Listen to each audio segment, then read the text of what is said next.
pocket what I need to pay is the electrical, the plumbing, the front step, the back step, getting the skirting under the mobile home. All in, that cost me about $6,000. I had 4 to start with. I only spent 2 out of my pocket. Merry Christmas, daughter. Got the mobile home sold for her for $23,000 cash. What's up, Forte community? This your girl G Coleman, CEO and founder of Brown Skin Girl, located in Waldorf, Maryland, and Dallas, Texas. How do you like your grits? Sugar. You put sugar in your grits. You put sugar. We starting off the podcast line. That's what. So my plaque, I got a Beyonce plaque. You know what I'm saying? Yeah. So we had two number ones, right? But then the other plaque I got is for Lil Nas X.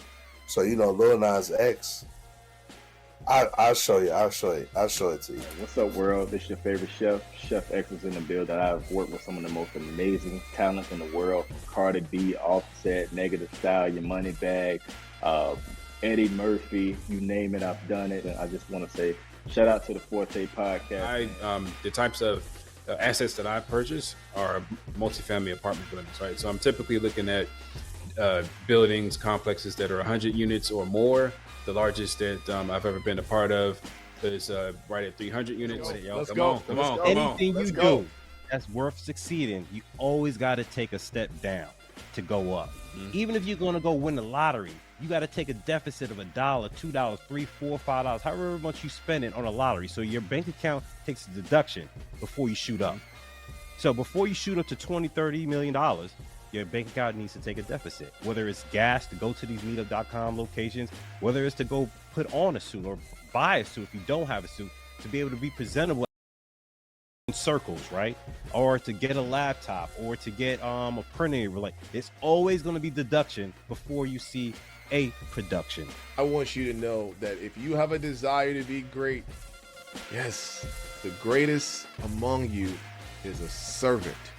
I'm Bo Wheeler, owner of Arthur Wheeler Experience Company, and y'all are tuned in to the Forte Podcast. Welcome to the Forte Podcast. I am your co-host, Dominic Epps. And I'm your co-host, Randall Monfiston. And we are here to dive into your lane of greatness to discover what comes easy for you that may not be easy for all others. Everyone's a genius, from the 9-to-5 employee to the Fortune 500 billionaire. We're here to highlight those attributes through dialogue and interviews with what? Amazing guests. But I got one question for you. What's that, bro? What's your forte? Let's go. Let's go. Listen, y'all. What's going on, everybody? Welcome to the Forte Podcast. We're so excited about another season with great interviews with some amazing guests. And, bro, who do we got coming on the show today, man? Talk to us, man. Hey, man, we got my personal financial advisor, right? I'm not just bringing anybody up here to talk about how to maintain financial wealth, right? I'm gonna bring my personal financial advisor out here to show some gems or share some gems on, one, how he got into this industry, and two, how he's helping not only me but a plethora of people be able to step their wealth game up. So Andre, please come off a mic and tell everyone what's your forte. Thank you, Randall. It's great, man. It's great being here. Well, of course, I started part-time as an engineer. I was full-time engineer. I went to Morgan State, big up Morgan State. Also went to Johns Hopkins in Baltimore. So I started my journey here in the U.S. in Maryland, but kind of bought into that dream. Go to school, get good grades, get a good job, but didn't really know much about what to expect after that, right? So I just started living life. And then started to pay a whole ton of taxes, wasn't able to live the life that I thought I was, I should have been able to live after working so hard to complete 2 degrees. And, so got a little bit frustrated and started looking around, started to feel like there had to be a better way. And, then one of my friends at school, actually, her boyfriend introduced me to a vice president in the financial industry, and the rest is history. I started working, making money part-time. And then once I figured out how to make about $7,500, $8,000 a month part-time, then I decided, hey, it's time for me to go full time and really make an impact in the industry. So there we go. That's why I'm here today. That's dope. Man. Yeah. Yeah, 7,500 part time. What's part time yeah. look like, right? How many hours a week we talking about, just to kind of give people a taste? I started, I mean, I was, of course, working 40, sometimes 50 hours a week, so part time, we're looking at 10, 15 hours a week. Most of the work I did on evenings and after work and on weekends. So hold Okay. on. So we're talking about 7,500 a month for 40 hours a month, basically. Yeah. Well, it wasn't that every month, right? So let's be real. If you're working a full-time job, sometimes you're not gonna make that much money every month. Sometimes you make 2,000, then you make 5,000, 7,000, for whatever it is, right? But then you basically going through the process of proving to yourself that you can do this, and you can at least sustain. Because even then, you even if you're making a six-figure income, you're not bringing home six figures, right? So let's just start there. Yeah. Okay. Yeah. So let's be real. So if you're making 100 grand a year, you're not bringing home 100 grand. So what you got to then figure out what you need to do to replace that, right? Replace what you're bringing home. And that's what I did. So one of my mentors gave me an exercise to do, and I just started. I ran that exercise like my life depended on it, because I just was so frustrated at the time, with the politics of my position, and my health actually just started going downhill, and I really felt like I had to make a decision.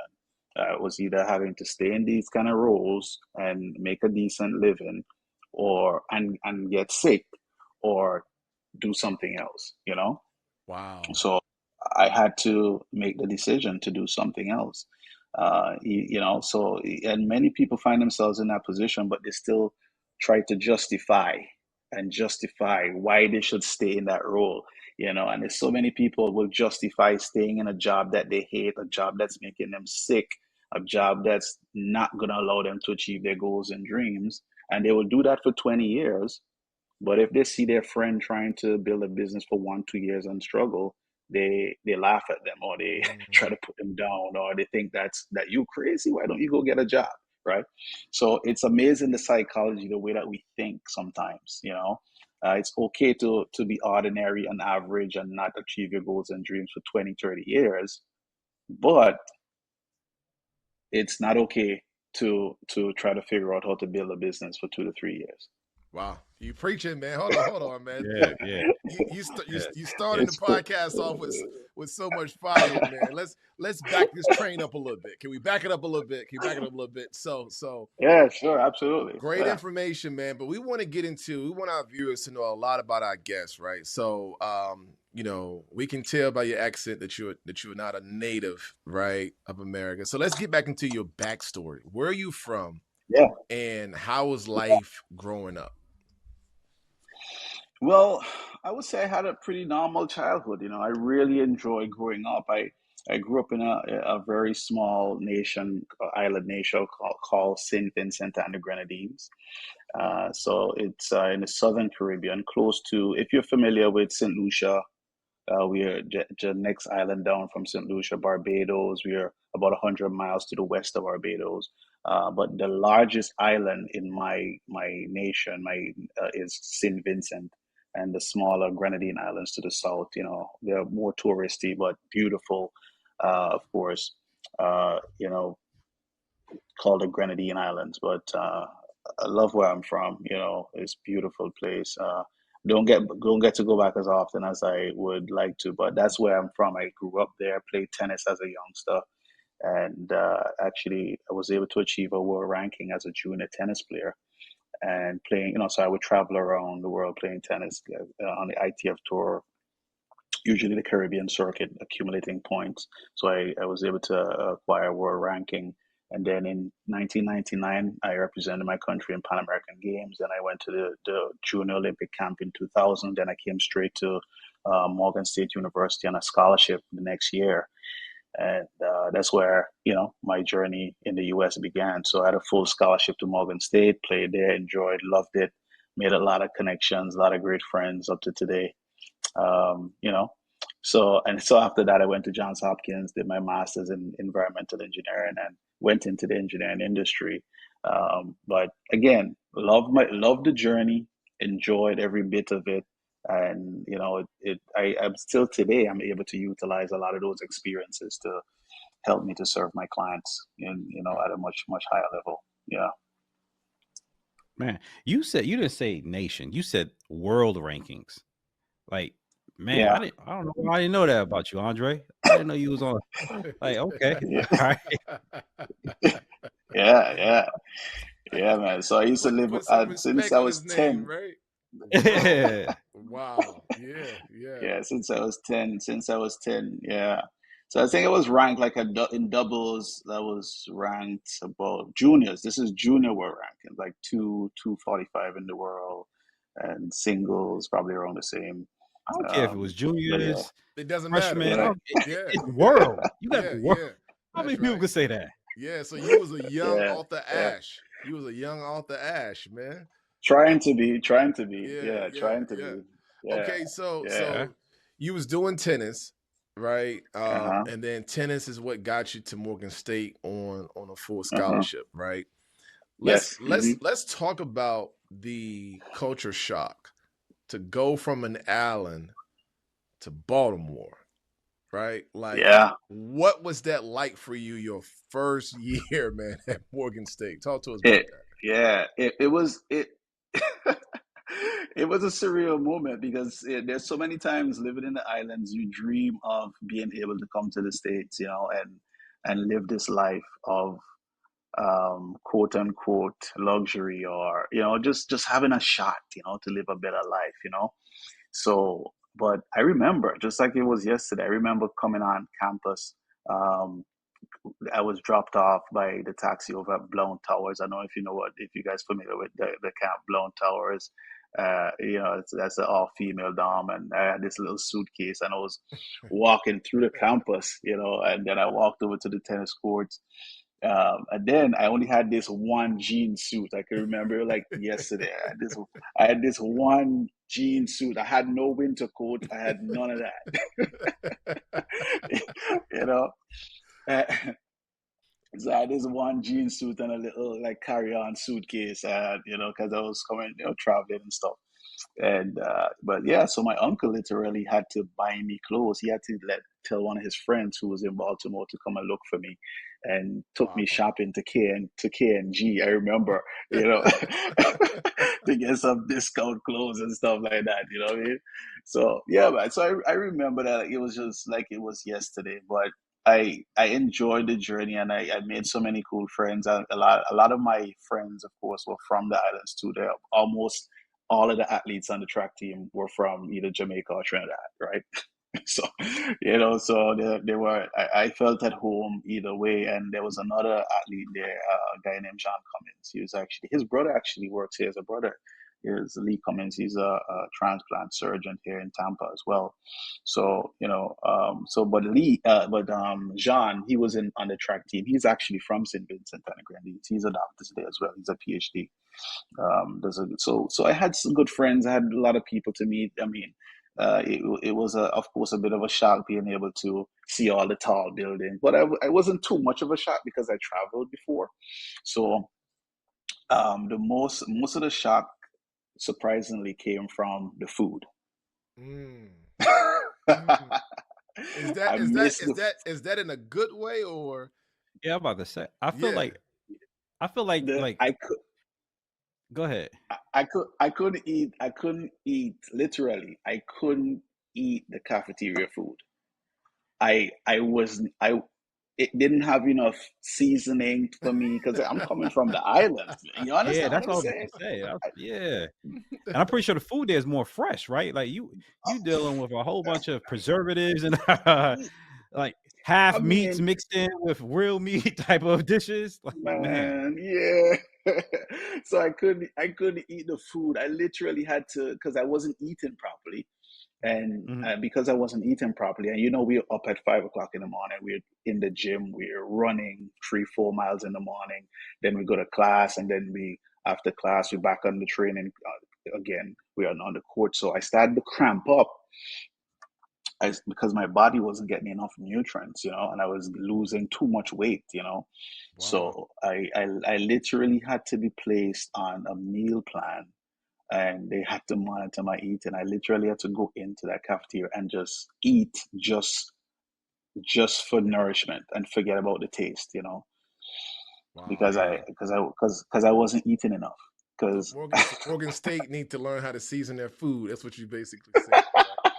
well, hopefully, that has changed, and there's been improvements, and the cafeteria is much better, and the food is much better, and hopefully that's the case. But I know I Nah, they struggled still with just that. getting salt and pepper. That's it. That's all they doing. Salt and pepper. Salt and pepper.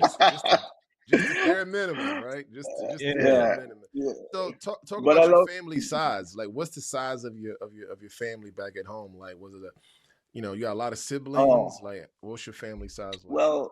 well, I'm half Jamaican. So on my dad's side. So my father's Jamaican. I mean, he passed away a couple of years ago. God rest his soul. I hope. But I have a lot of family in Jamaica. Some of them I've met. Some of them I've not met. Many of them I've not met. Actually. So I've met my sister on my dad's side. I've met two sisters on my dad's side, and his wife at the time. And I have uncles and brothers who I've not met at this point yet. I've tried to reach out, but you know how it goes. It's a Jamaican thing. It's a Yeah, Caribbean thing yeah. sometimes, you know. And then on my mother's side, most of my family, some of them are here. I have a cousin here in Boston, one in Texas, and most of my family are still back in the islands in the Caribbean. Yeah, my aunts, uncles, and yeah, and still back in St. Vincent. Yeah. Gotcha. Okay. Mhm. All right. So you did track off the full 4 years? I'm assuming you went through the full 4 years at Morgan State on the No, track team? no, tennis. I played tennis. I mean, My tennis. I'm friends, sorry, I had a tennis lot. team. Yeah, Tennis team. yeah, I had a yeah. So I played full 4 year, full scholarship, full 4 years, or 4.5, whatever it was. Completed my engineering degree, civil engineering, and I graduated. I finished in December of '05. Then I walked, in the ceremony the next year. Got it. Yeah. So and then after that, I went to Johns Hopkins after that to do my master's. Yeah. Oh, so you went straight to John Hopkins. There was no gap year or anything like that, like go in the corporate world, test things out, and then jump Nah, into John Hopkins. no. I started the fall of 2006. Yeah, so I just wanted to go and get that over with, and I took a heavy load of courses. I was working full time, and I took a heavy load of courses because I wanted to get out, quickly. Yeah. I'm the kind of guy who just wants to pull the band-aid off, very Gotcha. quickly and just get the pain over with because it was challenging. I mean, I tell you. Of course, Hopkins is a great school. Right. Learned a lot from being there, and of course, when you're doing a master's program, every single class is a project. You're working with kids from all over the world because Hopkins has campuses all over the world. Mm-hmm. So you end up doing projects with kids in Hawaii, people in Asia, and wherever. So yeah, it was a great experience. So I just did that quickly, got that over with, because I just wasn't satisfied with the income I was earning at the time. So I just wanted more. And I thought that was the way to do it. Gotcha. So you Yeah. did you do any sports, or you replaced the sports with a full-time job while you were at John Hopkins? Yeah, it was full-time job. Yeah, I was working a full-time job back then. Yeah, Yeah. because he probably Mhm. didn't have any more eligibility, right? He did 4 years Yeah, and yeah, he got a yeah. scholarship. Yeah, you probably Okay. didn't have All more right. eligibility. So, but Yeah. you mentioned something, Dre, that kind of stuck with me, and I thought it was just a U.S. thing, right? But Mhm. apparently, it's not. You said go to school, make good grades, and get a good paying job. Like that's Mhm. not just. So I'm trying to figure out, is it culturally? Is it something that us as a people, that our parents and grandparents kind of just put inside of our heads, like this is the way, right? Because here you Mm-hmm. are in the Allens, right? And you're being told that Randall is in New Mm-hmm. Jersey, and I'm sure his parents was telling him that, right? Here I Mm-hmm. was in Virginia, in Suffolk, right? Kid out of Saratoga. Hear my parents saying that, right? And so it's interesting that here we are in different parts of the world, but we were being told the same exact thing. What Mm-hmm. shifted? What shifted? Like what?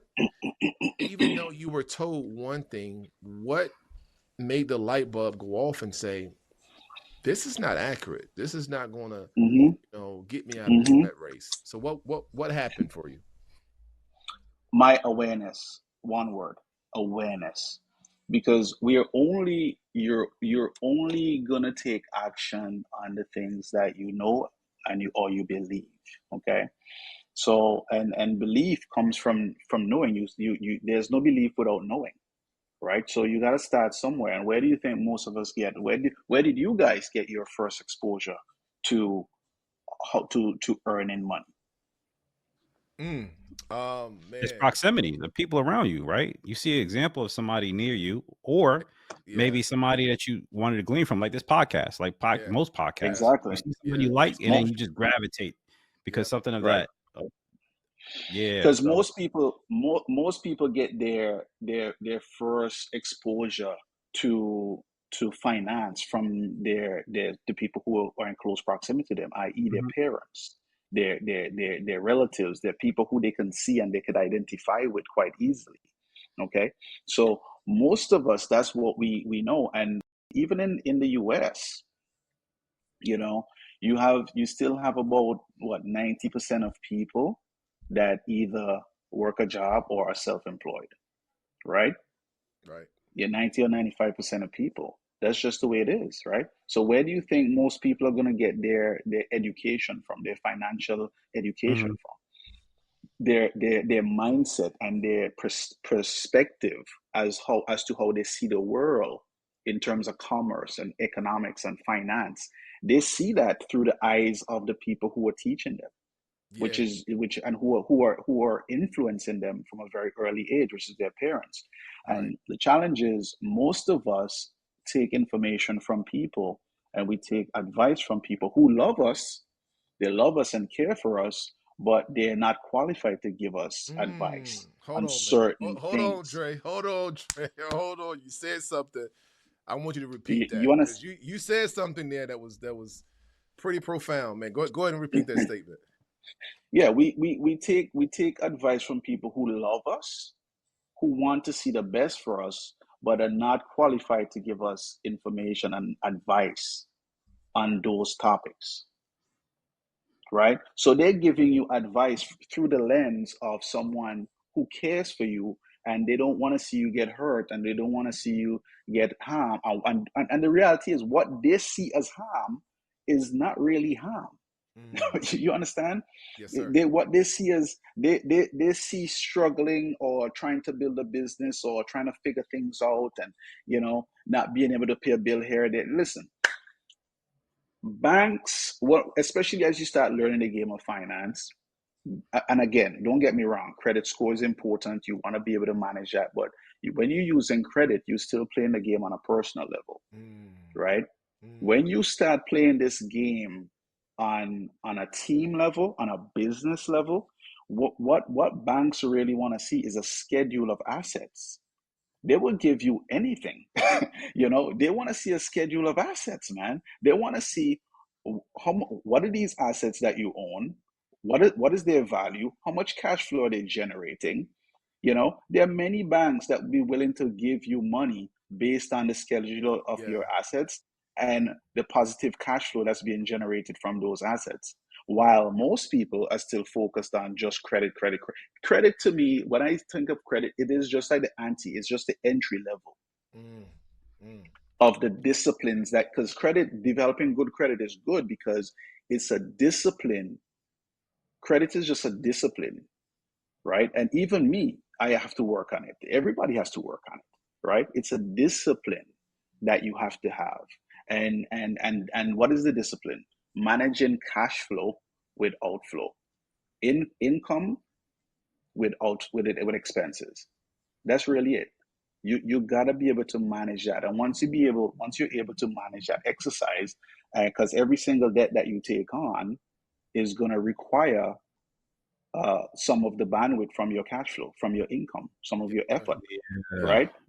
Yes, sir. Yep. So the thing is, you got to be able to make sure you manage that cash flow with the pressure that you're putting on to that cash flow to take money out the door. Yep. So it's really what it is. Once you're able to balance that and you develop it, because it's really a discipline, because Yeah. there's temptation at every single corner around the road. Oh, I want to buy this, I want to do this. Oh, why not? I should work so hard. And a lot of people think, and it's all about, when I said awareness, Yep. it's really about changing the way you think. As they say, when you change the way you look at things, the things you look at change. Man, so I want to talk about asset, right? Because it was some years ago when I got into flipping houses, right? And man, you get those 6-figure checks, you thinking you're doing something, right? And so went to go apply to purchase this building, and I'm like, okay, they're gonna see how much money is in the bank account, right? And this is going to be an easy approval, right? Mm-hmm. Got denied. Mm-hmm. And Mm-hmm. what the mortgage broker, what he mentioned was when they wanted to see what is it, what the your finance statement, your personal finance, right? And I'll be honest, that was my first time completing one, filling one out, right? And so here it is. I'm thinking, okay, when it says liquidity, right? I'm like, okay, all right, boom, you put that number up there, right? And we good to go, right? Credit wasn't the highest, but it was what it needed to be, bare minimum, right? But when I got denied, I questioned it, and I'll be honest, man, I'm like, man, this got to be, racial profile and discrimination. Like, this is crazy. Like, what are we talking about here, man? And then he set me down, and he didn't have to do this, but he said, the problem is you don't have enough assets. And it wasn't me, the business. The business doesn't have enough assets, right? And not just that, the business doesn't have enough cash flow coming in, right? So what the lender is looking for is not how much money you have at one time, because the reality is you can pull it out tomorrow. You can go pull it out tomorrow and go buy a liability, right? And that's gone. They want to see, what do you have coming in each month, right? How many deposits is hitting your account every month, and how many assets you have. And it made me switch to say, okay, flipping really not the way to go, right? And What do you think the bank wants? That's right. They want assets. What do you think that they? So this is the thing. The name of the game is building cash flow, building a machine, which is an asset that generates cash flow. That's the name of this whole game. Okay. When you build a company, for example, that's why we have our stock market. Every stock market is just us buying into all of these machines that generate cash flow. Yep. Okay.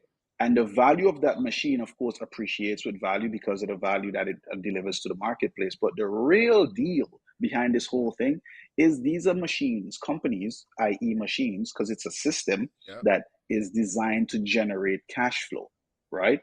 So what the banks want is a piece of that cash flow.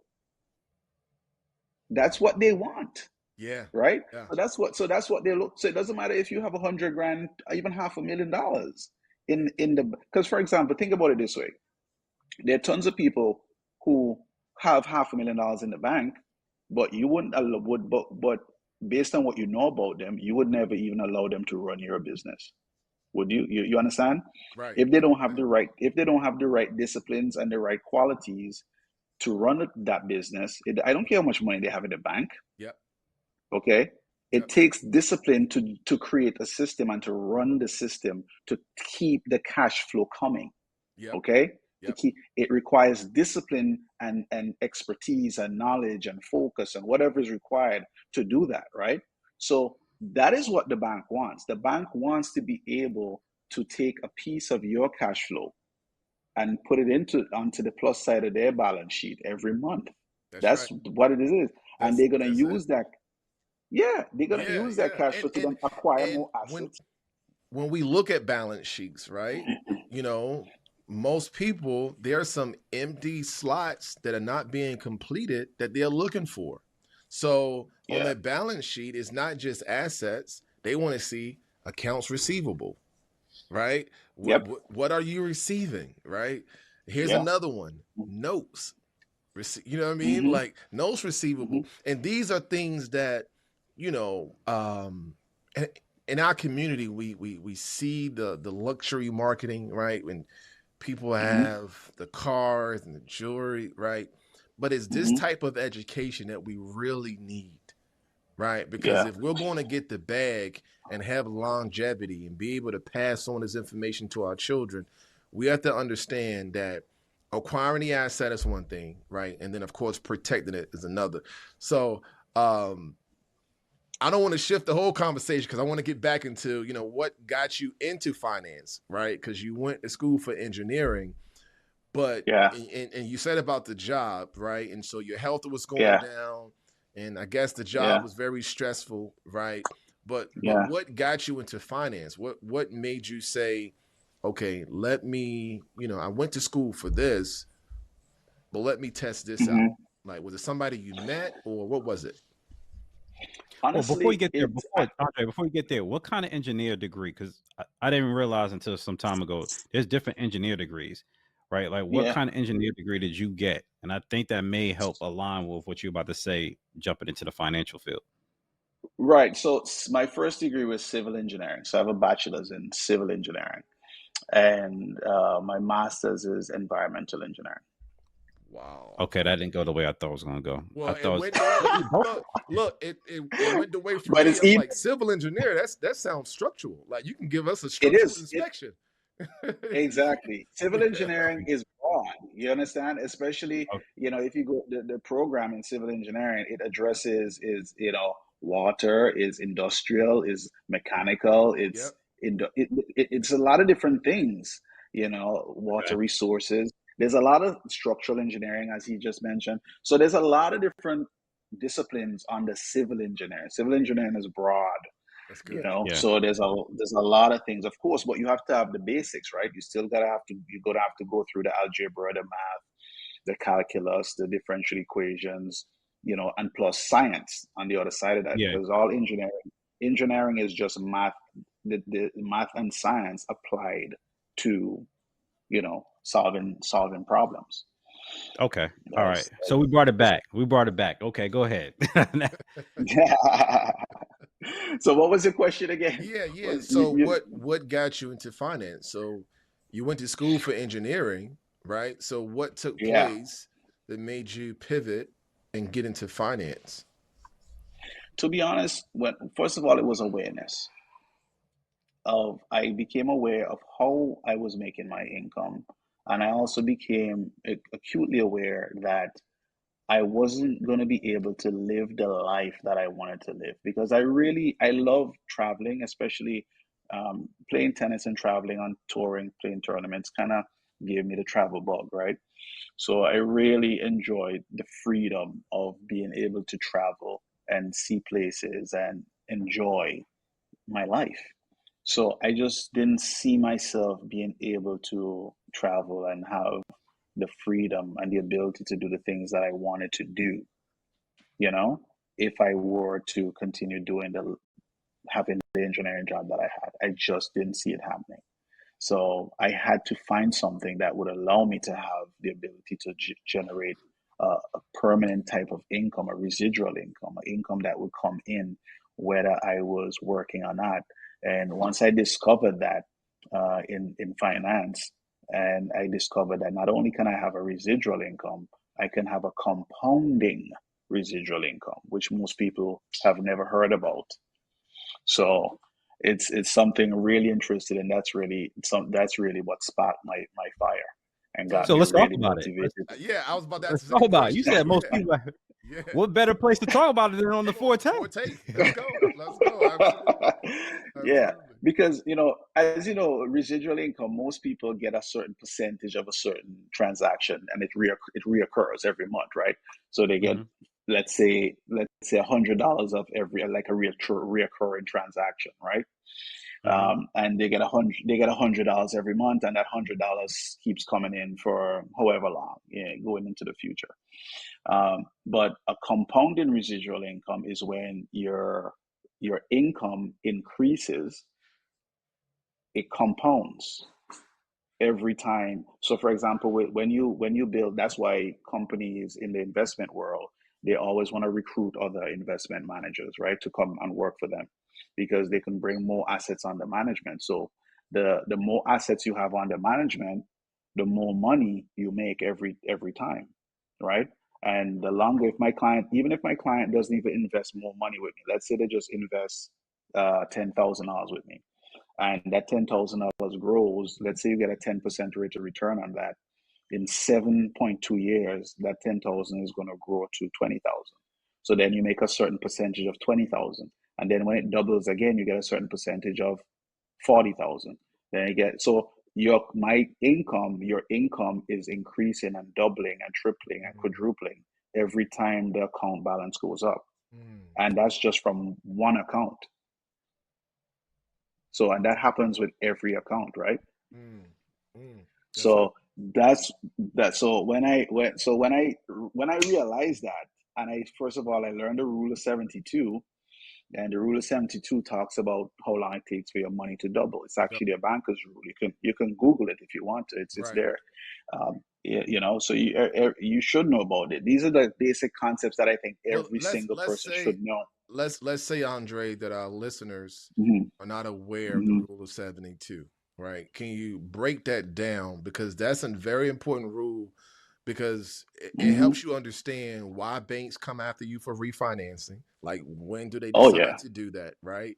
So can you break down the Hmm. rule of 72 for our viewers?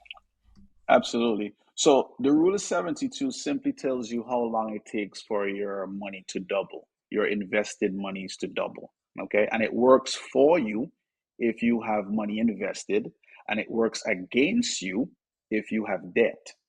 Okay. So that's why understanding debt is first of all, understanding how to evaluate assets before acquiring debt is very important, because you can really get yourself in trouble. And of course you can use debt. I have no problem with using debt, but you need to know how to evaluate assets before you get yourself involved in borrowing a whole bunch of debt, because when you acquire debt, it comes along with a requirement to service that debt. Again, cash flow. You need to know where the cash flow is going to come from to pay that debt every month and pay it off successfully. Okay. But the rule simply says if you divide the interest rate that you're earning into the number 72, the result tells you how long it's going to take for your money to double. Okay. So, for example, if you were earning a 3% rate of return on any investment, okay, on average, you just divide 3 goes into 72, 24 times. So that means it's an empirical formula, right? So you just 3 divide into 72, the result is 24. So that means it's going to take 24 years to double your money.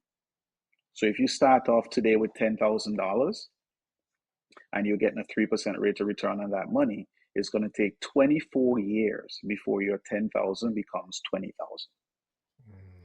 And that's how that rule works. And of course, with debt, with debt, for example, with credit cards, for example, credit cards, or what's the interest rate on a credit card? 20 something percent, Mm-hmm. Yep. right? Yep. So if it's 20 something percent, you know, you know, just divide that into 72. So it's like 2 point something years. If you don't make any payments every 2 point something years, your debt is going to double against you. Your debt balance is going to double against you. So it works the same way. Gotcha. Gotcha. Wow. That's Man. interesting. Yeah. Yeah. Yeah. Yeah. Both ways. right? Both ways. We Yeah, have to make sure that we're on the other side of that equation, right? So, exactly. who introduced you to finance? Like, how did you enter into this industry? Like, was it just you were just looking for a side job and you saw something in the yellow pages? You know, like So what? literally, yeah, a friend, a female friend of mine who was in my biology class in Morgan, her boyfriend was working with the company part time. So she told me, you seem like you can be a sharp guy. So she introduced me to her boyfriend, and then he introduced me to the vice president with our company. And I did the interview, and I saw a way to make an extra $500,000 a month. So that's what I came into the business for, just to make some extra money part time. But then what I got was so much more. I got my financial awareness Mm, went from here, to up here, you know. So I quickly discovered how much I didn't know. Okay. And then I was able to access the right resources. I was get the right books, and most importantly, I had access to the right mentors. mm, And I now had access to people who were actually millionaires, you know and even today in our company, there are tons of people who don't make $1 million a year, but are stone cold millionaires because of the information that they learn. Because one of the things people think that you have to make $1 million a year in order to be a millionaire. No, you don't. There are tons of people who I know today as mentors in my business, in this business, who educated me on the process. Hey, and they told me, say, Andrew, look, I was making $300,000 a year, but I already had $1 million in cash saved. mm, So Mhm. you don't have to make $1 million a year to be a cash millionaire. mm. A lot of people, it's the discipline, as we said before, it's the discipline of it paying yourself first, following these concepts, putting away money. So, for example, in my business, I don't even see 100% of my commissions. A percentage of them just goes straight into my investments. So I just pay myself first right away, and then I get used to living off of the rest. So if I, so it's very important Yeah. that you actually That's I follow the concepts Let that me you go. actually so teach there, people. there was That man.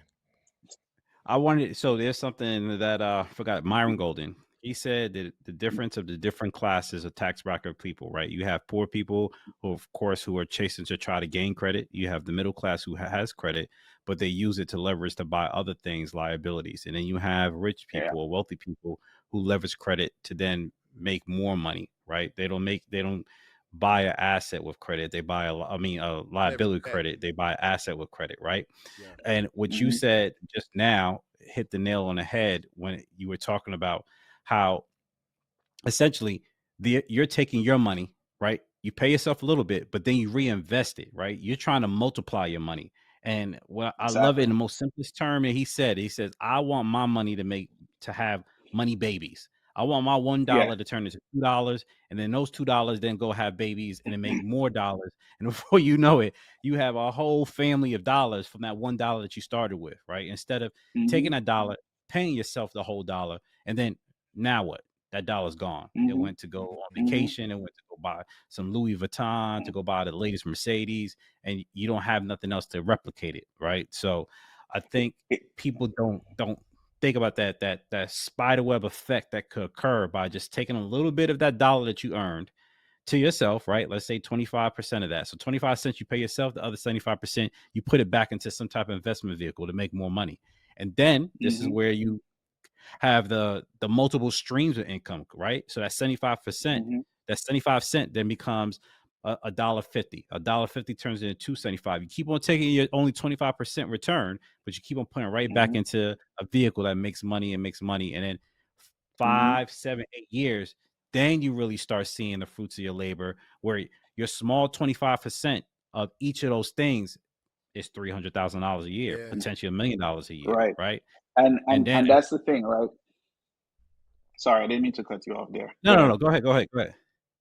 Right. So I guess what you were saying there is so true, because The reality is most people quit before the money starts to take on exponential growth.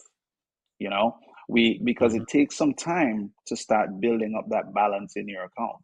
And most people, they start saving for a few years, and that's how it is with building any asset, because cash is also an asset.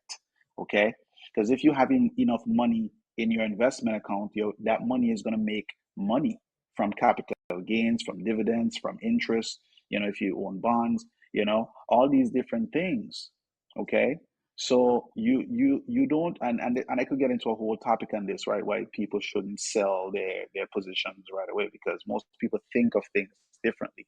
They do. As I tell people, most of my job as an investment advisor is to really help my clients to manage their emotions. Because number one, we got to change the perception. We got to change people's perception of money. What do you think money is for? We got to change that. It's not for paying bills and for vacations and nice stuff and Louis Vuittons and whatever. Nothing wrong with that stuff. But what is the main purpose of this thing? The main purpose of this thing, let's shift this perception. The main purpose of this thing is to acquire an asset that is going to pay for your lifestyle, because money follows assets. That's why the banks want to see assets, because cash flow follows assets. So the name of the whole game is to do that, right? But to build an asset takes time, takes discipline, takes work, and it takes consistency over a period of time. And you're not going to see a whole big return over a short period of time, right? But if you're disciplined and you're consistent, it's going to get to a point where you have X amount of money in that account, and the market makes a move, and boom, you make $50,000 in one day. Yeah, You man. know, Yeah. Yeah, man. and Yeah, and boom, Yeah. you make $100,000 in one day. yeah, man. And you would have, if you were working, you have to work a whole year to make that money. Yeah, Yeah. You know, Yeah. yeah, yeah. You, There was you. another person, another financial advisor, who said that use your earned income to buy assets and then live off of the dividends paid from those assets.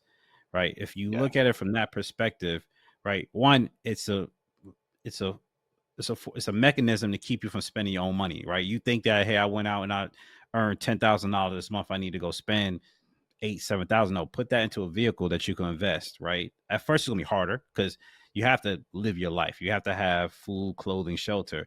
But at some point, yeah, that money is going to get to where you're able to maintain your lifestyle as well, maintain a humble lifestyle, or I mean, a lavish lifestyle, or mm, maintain a humble lifestyle, and it's still pumping to the investments to the point where the investments are making more money than your earned income. You just keep on putting the earned income into the investment vehicle and just live off of the dividends. And that's a different mm, angle or strategy of being able to leverage what you worked for to then make you all these different money babies. Back to my mm, example from earlier. Yeah, man. Yeah. mm, There was something I was listening to today. I forgot who it was, but they mentioned how, you know, our ceiling should be the next generation floor, Mm, right? And I thought that was pretty yep, dope. Like our ceiling should be our children's floor, right? And then their ceiling, like yeah. everyone should go on this upward trajectory, right? yep, But we know that a lot of it deals with education, right? Financial yep, literacy, right? And but you talked about, Andre, you talked about emotion, right? Because emotion intelligence is important. You being able to very. manage your emotion about your money is more Hmm. important than what you do with it, because that's going to determine Absolutely, what you do with it, right? So can you talk absolutely. about that a little bit more about the emotional component? Yeah, because emotionally, we first of all, most of us have never really spent time learning about ourselves and learning about how emotions truly make us feel and how things make us feel, right? So anytime you go through a terrible situation, most of the times your emotions try to you want to flee from the pain, you want to get away from the pain, so you try to make a decision that tries to get you out of that emotional state, whether it's good or bad for you, you know And in most cases, your emotions lead you down the wrong road. They tend to force you to do or encourage you to do the exact opposite of what you should be doing. And it goes back to this, buy low, sell high concept as it relates to, being in the industry or being in the stock market, invested in the stock market.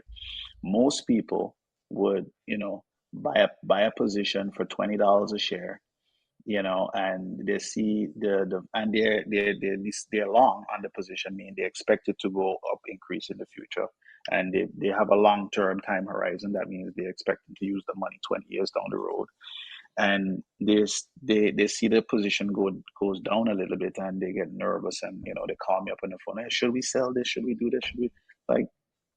That's your emotions talking. You know, your emotions are trying to get you out of that feeling of loss and pain and whatever you're feeling, because you think you're losing money right now, you know, and you haven't really lost anything yet. You haven't really locked in that loss. You lost value, but you haven't really realized a real loss yet. Okay. So, and you only realize that loss when you sell. So emotionally, when you see that thing happening, you want to get out of it. So you want to stop the loss. Your emotion is telling you, I need to get out of here. But the reality is, you need to think differently about things that you already own versus things that you want to acquire. Okay. And that's where the emotional seesaw and the emotional coaching comes in, where I have to work with my clients and help them to understand, hey, we already own this position. We know you may have lost a little bit of value, but we got to educate them again. Again, it comes back to education. We have a long time horizon. We don't need this money now. We take a look at the actual position, look at the company, look at the sector that it's in, all these kind of different things. But the reality is, it comes down to being able to managing yourself and making an educated decision versus an educated and informed decision versus making a rash emotional decision, which is gonna lock in a realized loss and help you to and cause you to lose money. Whereas if you had just left that money in for another 2-3 weeks or something, you regain the money, the value plus even more, right? That's quite possible. So it's really about learning to manage yourself emotionally and make decisions logically, versus just following the emotion. Follow the plan, not the feeling. Hey, I want to just like second on what Andre just said, right? As I mentioned earlier, like Andre is my own personal financial advisor, and the way he just presented that to you is not for show, is not for the podcast. That's how he even approached me when we were first talking. Truth be told, I thought he was so calm to me. Most times I'm used to a salesman trying to like be crafty and this extra energy, and Andre came with this calm demeanor, and he just shared, hey, this is the vision I see that you can like what I see for you. Right. And I'm like, this something else. So I went and said, I put Andre a little bit through the ring. I would go to another financial advisor and say, hey, this is what this financial advisor said. And then Andre said, well, no, this is what it is. Right. And then I'm like, still don't believe it. Then I went to another financial advisor, and he just came the same calm demeanor. Even after we got into a couple positions and investments, I still was second. At this point, like Andre, you've been consistent this whole time. Andre comes to me and say, hey, this is what I want to do. I'll move it here. Half the times I don't even fully understand what it is. And I said, okay, Andre, you got it. Like, hey, if you say that's what is best to be able to like 10x my money, then let's do it. Let's do it. So I don't want people for when we get to telling this podcast and you sharing your your contact information. I don't want people to think this is a gimmick. This is truly how he approaches every single deal that we talk about. Every time I see him interact with somebody, it's just a calm, just, hey, I'm just teaching you, and it's up to you if you want to drink from the water that I have, right? So yeah, just to kind of just give you kudos and your flowers while we're here real quick. Thank you, man. I mean, and because I really believe in helping my clients, because I really believe I would want somebody to educate me and show me the way, the right way, and not just try to close a sale, right? And I tell people up front that to me, because I know what it's like working with someone who wants to get to a certain stage in life, because we all want to get to that point, right?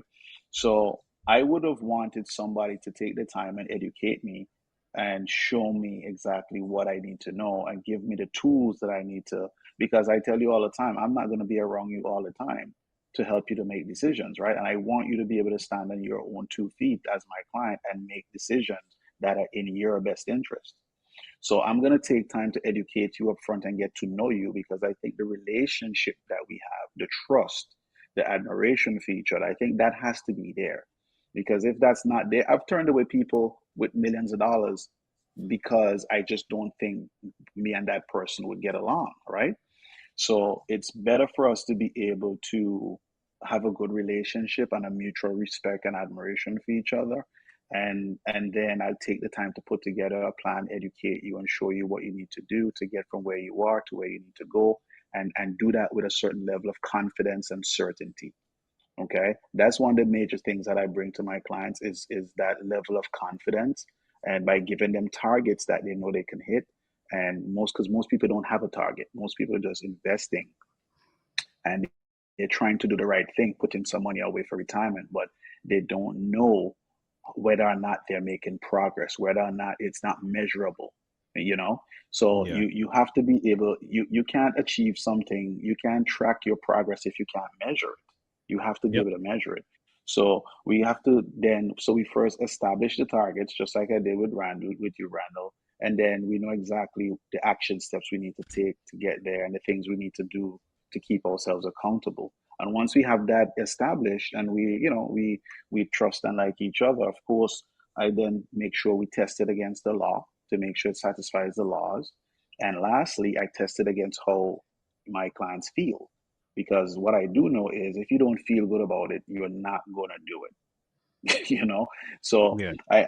yeah, because I never, and I guess that's what you're feeling, because I never wanted you to get involved in anything that you didn't feel good about. Mhm. So I think that's really important for me, and I'm sure it would be important for any else as well. So Andre, so as we close out, we always ask our guests that's coming on, what are your 1 to 5 year goals for your business? Uh, well, one year in the next 12 months, we're going to be building out a team here of 50 plus agents in the Lakewood, Rand, Sarasota area. And also, we're going to be developing a location back in Maryland as well. So that's within the next 12 months. That's one of our targets. But 5 years, within the next 5 years, we're going to have another $50 million under management, and a team of 5 RVPs running their own locations, serving clients from Florida all the way up to New York. So that's just business wise. So of course, I'm always looking for sharp people, individuals who might be interested in even working part time. Keep your job if you love your job, but you can. It's a fabulous opportunity for you in the financial industry for you to keep your job, make some additional income part time with the right person, and the right team. That's what's up. That's what's up. So you're gonna come back once you get to that 50 million and all those RPPs. When you got the whole East Coast on lock, you coming back on a podcast to tell people Yeah, your journey? of course, man, of course. We're working right now. We're coming up to hopefully we get up to Maryland there and in April for your event, and looking forward to meeting you and everybody else. Hey All right. Andre, how can people get in contact with you? What's some good contact information if someone wants your services and to reach out to you? Absolutely. Yeah, you can reach out to me directly on my cell phone, my business line. It's 443-932-7507. Or you can follow me on Instagram. It's Andre E.J. Prince. So it's at Andre, Andre, E.J. Prince, Prince. And of course, you can follow me on Facebook as well. Just search Andre Edward Jermaine Prince. You'll find me on Facebook. Good stuff, man. Andre, man, thanks again. I appreciate you coming on, dropping them gems. Again, it was a wealth of knowledge, right? And this is only just the Thank you, man. surface level, a little tidbit. So imagine once you book a Yeah. call with the man and be able to get real detail to your personal situation, right? Your personal goals, your personal where you are now and where you want to be. He could create and structure a vehicle or vehicles that work best for you. So hit him up on his cell, hit him up on his email. So this way you could be able to 10x, and then you could come be a success story on the Forte podcast, right? On how Andre helped you. Right? Absolutely, that would be great. Yeah, All right. yeah. Hold tight, Andre. We coming right back with you. But it's all good. We had another fire episode, y'all, on Absolutely, the absolutely. Forte. And we got some bloopers. And we got some bloopers. And right? just looking at the ceiling. Y'all see me? Look at me. Looking at the You ceiling. know what I mean? Just like, gosh, yo. Hey. Maybe we can have AI. AI can have my mouth moving or something. You know what I'm saying? Like, you know, hey, I'm still here. I'm still talking. Yeah. You know what I mean? It is what it is. But listen, we out of here, man. And we thank y'all so much. Thank Dre, man, for some. Listen, man, I have to get Dre definitely the family reunion. He definitely gonna have to talk to the folks, man. So yeah, we gotta make sure. Definitely. And listen, but if y'all want to get more information, y'all know what it is, man. Go to www.thefortecommunity.com. www.thefortecommunity.com. And guess what, folks? We are out of here.